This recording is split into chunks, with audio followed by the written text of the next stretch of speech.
Hi music makers, it's Miss Riggins. Today I want to talk about our bow and slurring. So to get started, if you have your instrument with you, I would love it if you went and safely unpacked so you could play along with me. If you don't have your instrument with you, I would still love for you to hang out with us and you can air bow along and get used to some of these concepts that we'll be talking about.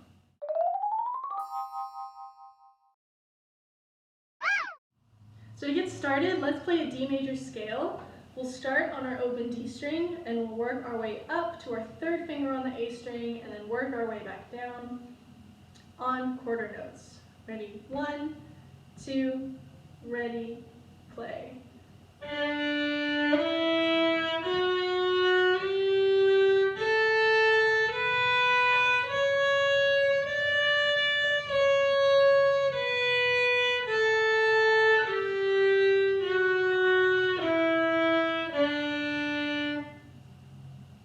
Awesome, so we're going to do that again, and this time we're going to think about using our whole bow. So a lot of times we get stuck in this zone right here, and we don't play a lot at the frog, and we don't play a lot at the tip.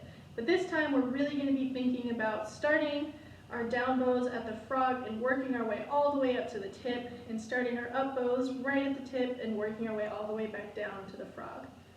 And we'll go a little bit slower this time to give ourselves enough time to use our entire bow. Ready? 1, 2, ready, play.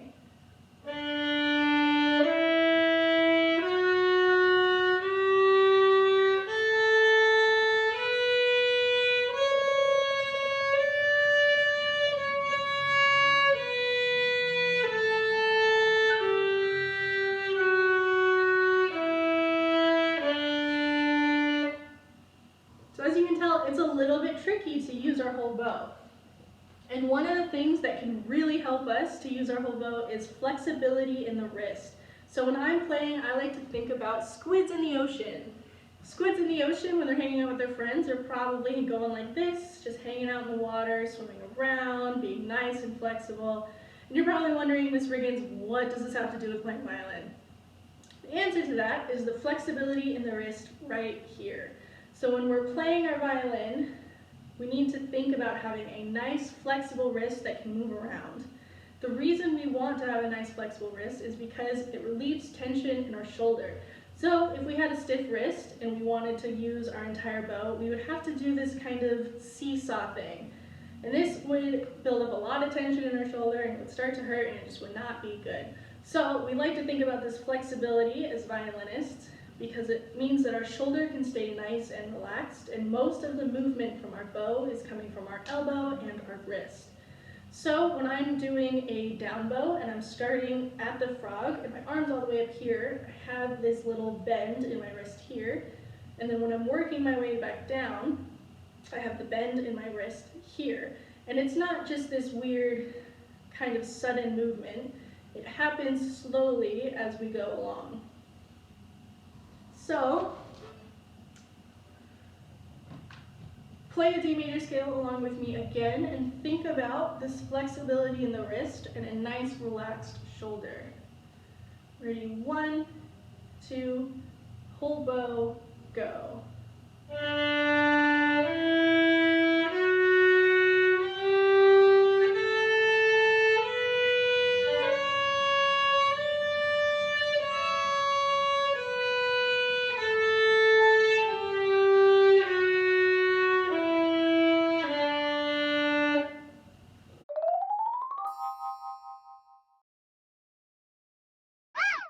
If I don't have my instrument with me and I want to practice this flexibility, I can hold on to my shoulder and I can start thinking about those squids in the ocean. I can move back and forth across my body and watch my wrist go down and kind of fold up, and on its way back up, it's going to relax, kind of dangle, and come back to this bend. So while we're using our whole bow, we can start adding more notes. So we can play a D major scale and we can do 2 notes per bow this time. So usually we have 1 note per bow, meaning we change every note. But this time, since we're using our whole bow, I want to try to do 2 notes per bow. And the first time I'm going to do this, I'm going to do this staccato. So play a note staccato means to play it short. So I'm going to stop in between each note and let there be space. It'll look and sound something like this. 1, 2, ready, go.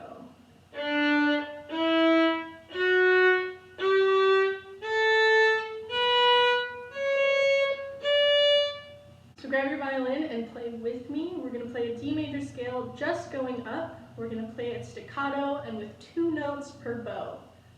Ready, 1, 2, ready, go.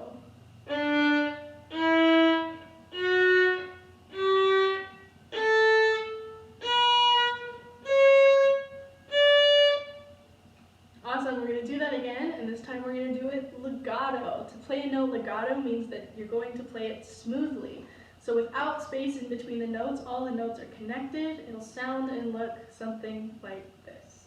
1, 2, ready, go.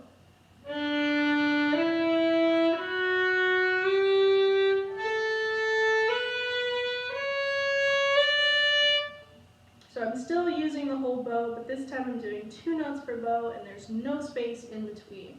So play along with me. We're going to play a D major scale legato, 2 notes per bow. 1, 2, ready, go.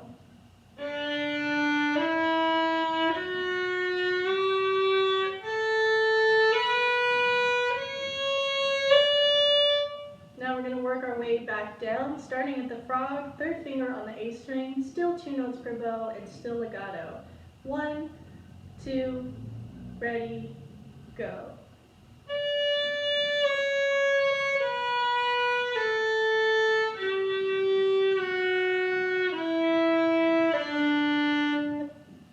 And that's it. That's how we can practice using our whole bow and thinking about the squids in the ocean and the flexibility in our wrist while keeping our shoulder relaxed. If you have any questions on anything that I talked about, please let me know, and I'll see you next time. Bye!